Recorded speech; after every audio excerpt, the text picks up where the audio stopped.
So, you ever had a game just come across your desk and know so little about it, and yet, somehow, still just, so excited? Yeah, me neither. You know, it was probably about 3 months ago. I'd heard a little bit about this game. Going Under. I know. Very good name. What could it mean, going under? Probably that you're going under something. Could it be your mama? Maybe. I don't like to toy with that question though. Anyway, I knew from the trailers and, from the other 50 hours of reviewed content that I checked out that this was a roguelite. There is a difference there, apparently. I watched a whole video on it, still don't understand. And I knew that this game was going to be something I loved from just the first second. Now, I've played every roguelike in the world, and that's 100% guaranteed. Out of the hundreds that there's ever been, guarantee I've played every single one of them. Probably not, but I have played many of the bigger ones, and then the more obscure ones, of course, I could throw in here were like, Dead Cells and other games that aren't Dead Cells but are probably still pretty good, but I'm not going to name drop. I'm not one of those people. Anyway, this game from just opening it is this hyper stylized, hyper fun roguelite experience developed by Aggro Crab, which is easily in the top 10 developer names that make no sense and yet I really like. So well done to Aggro Crab. Let's give them a round of applause.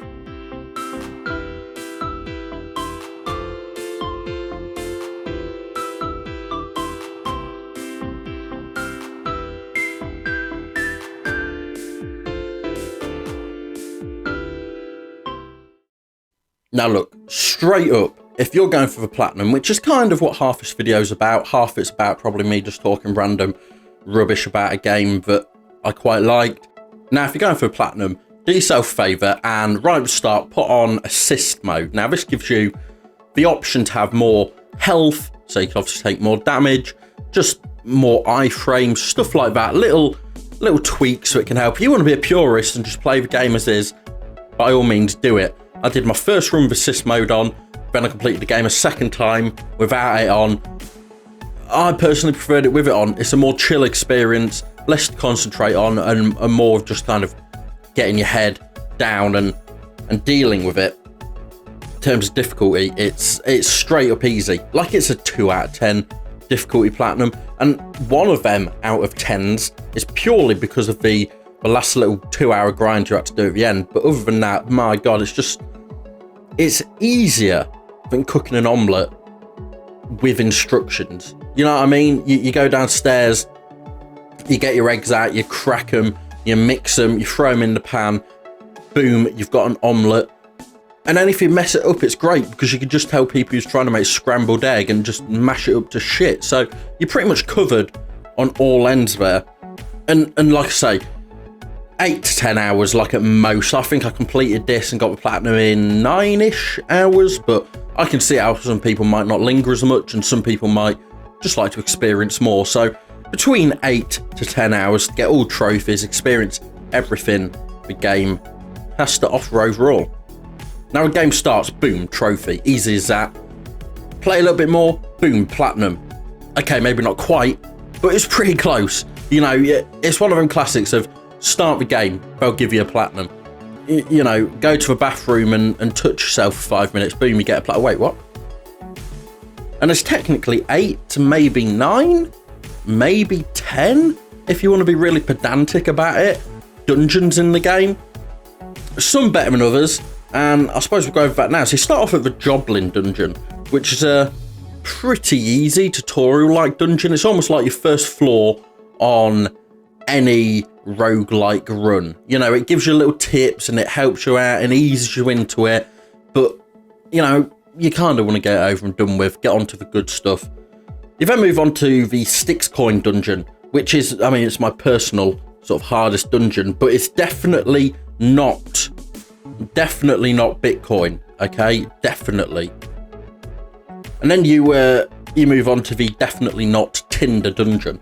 So for the sake of this video, we'll just call it Tinder, but not to be mistaken by Tinder, which it is definitely not going to try and be. And this is my favourite dungeon, just for the comedy in this dungeon. Really lends itself nicely to this kind of game. And they all have interesting gimmicks and mechanics, like, you know, going on and I'm going to put in quotations, on a date. You want to go on a date with some office working guy at not Tinder? Boom, you can do it. And it's quite cool. Once you go into, for example, the Tinder dungeon, they all have their own thing, but the Tinder dungeon one, I think, does it the best.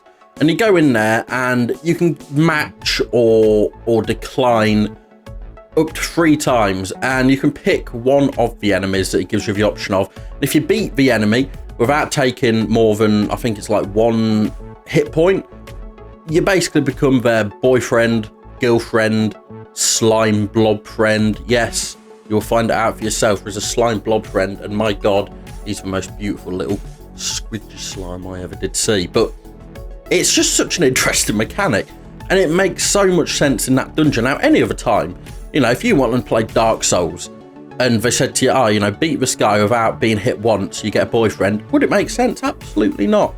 Would it improve my Dark Souls experience? Absolutely. But here they do it in such a silly way in this Winky Dink dungeon, which is actually what's called. Definitely not Tinder though. But somehow it oozes its own charm. It's like your mum after a weekend with me, just oozing with,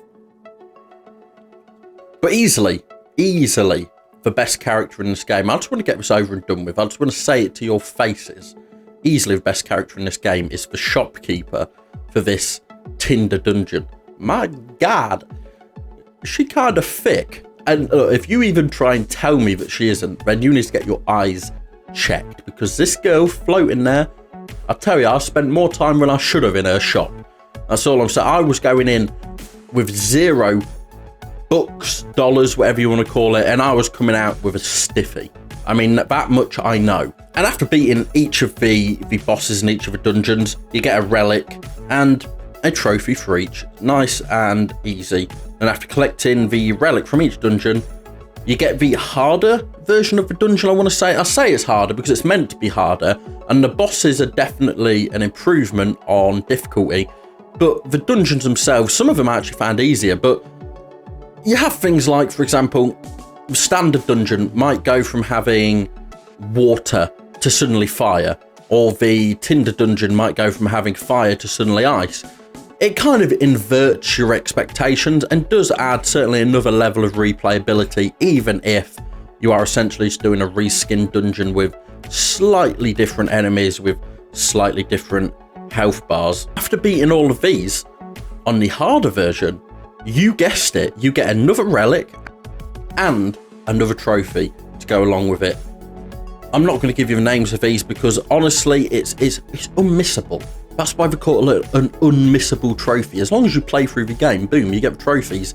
The ones I'm talking about now. Anyway, and then there's like this mini dungeon. There's not really too much to talk about here. It's kind of like a, don't jump into this dungeon. Oh, please don't do it. So you jump in there and you realise, oh, actually, yeah, this was definitely what I was actually meant to do. And then boom, it's kind of over. I quite liked this. You're kind of on these big circular platforms. Very clean. I don't have anything else to say. In my notes, I've literally written down not much to say here. I've now said 5 paragraphs worth. The final dungeon, which is definitely not Amazon. It's definitely not Amazon's warehouses. It's definitely not that completely obvious bold guy that definitely doesn't own Amazon. Okay, so get that out of your mind right now. And at this point, the end of the game, you get the final boss. Pretty easy, standard final boss. But for me, this game wasn't about difficulty, like something like Hades, for example, where you can really just be bashing your head against the wall for a bit, thinking, you know, how do I go about this fight or this fight? This is more about the story, which is kind of rare with these types of games.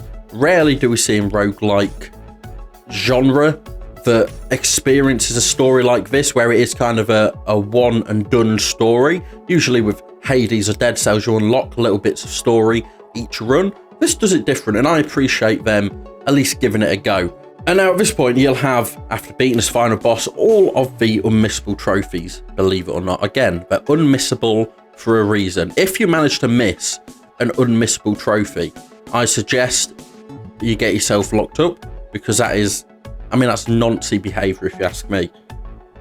Now, there is more, most notably the mentor skills, which, how do I put this?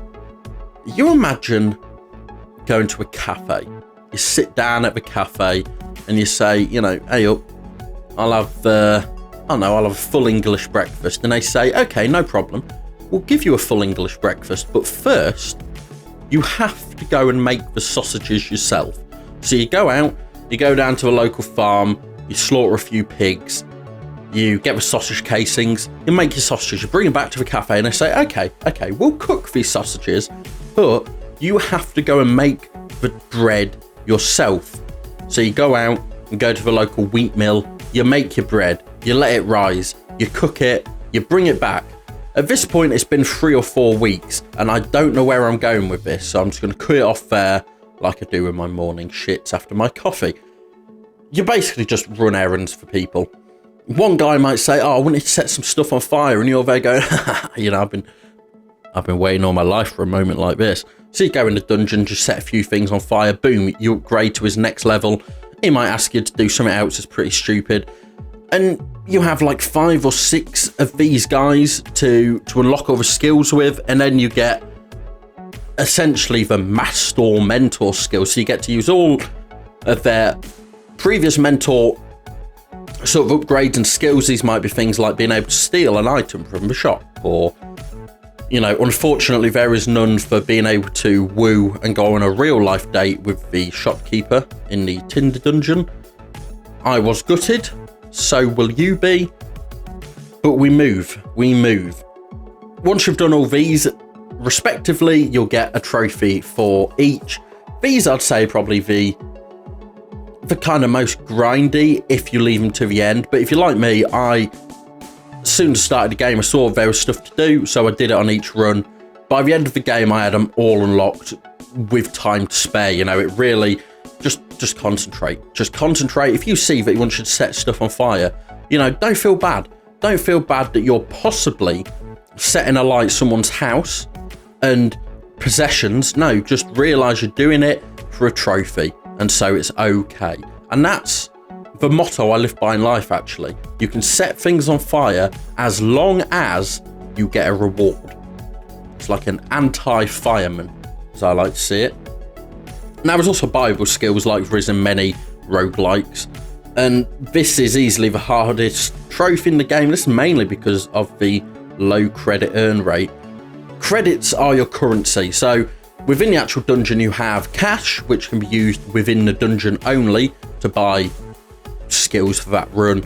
But then when you get out of the dungeon, you'll get blue credits, which you can use on buying new skills. Now, I found myself getting maybe 100 to 200 of these credits if I really ground as well as I could.